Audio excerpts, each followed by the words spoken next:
ಹಂಗಾರೆ ಅವರು ಸ್ವಾಮಿ ಮಗನ, ಅವರು ದೇವೇಗೌಡರ ಮಗನ. ಸುಮ್ಮನೆ ಏನೋ ಪ್ರಾಸಕ್ಕೋಸ್ಕರ ಹೇಳ್ಕೋಬಹುದು ಅಷ್ಟೇ ರೀ. ಸಿದ್ದರಾಮಯ್ಯನವರು ಈ ರಾಜ್ಯಕ್ಕೆ ದೇವರಾಜ ಅರಸರ ನಂತರ ಎಲ್ಲ ಸಮುದಾಯಗಳಿಗೆ ನ್ಯಾಯ ದೊರಕಿಸ್ಕೊಟ್ಟಿರ್ತಕ್ಕಂಥದ್ದು ಅಂದ್ರೆ ಸಿದ್ದರಾಮಯ್ಯನವರು. ಈಗ ಅನ್ನಭಾಗ್ಯ ಯೋಜನೆ ಬಂತಪ್ಪ, ಅನ್ನಭಾಗ್ಯ ಯೋಜನೆಯಲ್ಲಿ ಸಿದ್ದರಾಮಯ್ಯನವ್ರಿಗೆ ಅನ್ನರಾಮಯ್ಯ ಅಂತಾನೂ ಕರೆದ್ರು. ಏನು ಅವ್ರೇನು ಕೊಡೋವಾಗ ಅನ್ನಭಾಗ್ಯ ಯೋಜನೆ ಜಾರಿ ಮಾಡೋವಾಗ ಏನು ಬರೀ ಕಾಂಗ್ರೆಸ್ನವ್ರಿಗೆ ಕೊಟ್ರ, ಅಥವಾ ಸಿದ್ದರಾಮಯ್ಯನವ್ರು ಏನಾದ್ರು ಬರೀ ಕುರುಬರು ಕೊಟ್ರ?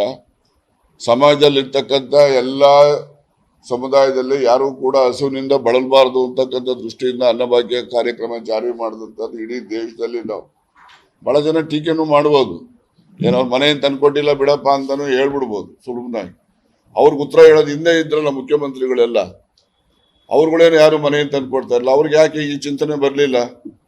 ಅದರಿಂದನೇ ಯಾವ ಮನುಷ್ಯ ಬಡತನವನ್ನು ಹತ್ತಿರದಿಂದ ನೋಡಿರ್ತಾನೆ ಅವನು ಮಾತ್ರ ಬಡವ್ರ ಕಷ್ಟ ನಿವಾರಣೆ ಮಾಡಲಿಕ್ಕೆ ಸಾಧ್ಯ ಇರೋದು ಅದು ಸಿದ್ದರಾಮಯ್ಯನಂತವರಿಂದನೇ ಸಾಧ್ಯ, ಬೇರೆ ಯಾರಿಂದನೂ ಅಲ್ಲ. ಮತ್ತೆ ಸುಮ್ಮನೆ ಹೇಳ್ಬೋದು ಅವರಿಗೆ, ಈಗ ಸಿದ್ದರಾಮಯ್ಯ ಅಂದ್ರೆ ಸಾಲದ ರಾಮಯ್ಯ ಅಂತಾನೆ. ಇವ್ರ ಕಾಲದಲ್ಲಿ ಸಾಲ ಮಾಡಿಲ್ವಾ?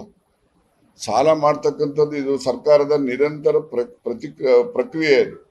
ಈಗ ಕೇಂದ್ರ ಸರ್ಕಾರನೂ ಕೂಡ ಪ್ರಸಕ್ತ ಸಾಲಿನಲ್ಲಿ 15 ಲಕ್ಷ ಕೋಟಿ ಸಾಲ ಮಾಡಿದ್ದಾರೆ. ಅವ್ರು ಯಾಕೆ ಮಾಡಿದ್ರು ಅಂತ ಇವರೇ ಅದರಲ್ಲಿ ಆ ಕ್ಯಾಬಿನೆಟ್ ಅಲ್ಲಿ ಇವರು ಕೂಡ ಸದಸ್ಯರಿದ್ದು.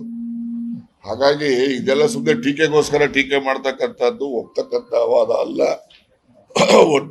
ಒಟ್ಟಾರೆಯಾಗಿ ಜನರ ಅಭಿವೃದ್ಧಿಗೋಸ್ಕರ ನಮ್ಮ ಏನು ದೃಢವಾದಂತಹ ನಿಶ್ಚಯ ಇದೆ ಅದನ್ನ ನಾವು ಈ ಒಂದು ಬಜೆಟ್ ನಲ್ಲಿ ನಾವು ತೋರಿಸಿದೆವು.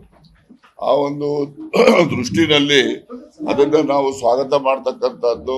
ಮತ್ತೆ ಮುಂದೆ ಈಗ ನೀವು ಹೇಳಿದ್ರಿ ನಮಗೆ ಜಿಲ್ಲೆ ಆಯ್ತು, ನಮ್ಗಿನ್ನೂ ಸೌಲಭ್ಯಗಳು ಬಂದಿಲ್ಲ. ಎಸ್, ಒಪ್ತೀನಿ ನಾನು. ಅದ್ರ ಬಗ್ಗೆ ನೀವು ಯಾಕೆ ಕೊಡ್ಲಿಲ್ಲ, ಕೊಡಿ ಅಂತ ಕೇಳಿದ್ರೆ ಒಪ್ಕೊಳ್ತೀನಿ.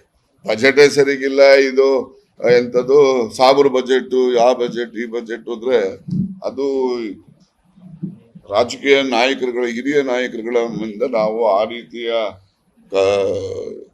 ಕೆಳ ಹಂತದ ಟೀಕೆಗಳನ್ನ ನಾನು ನಿರೀಕ್ಷೆ ಮಾಡ್ತೀನಿ.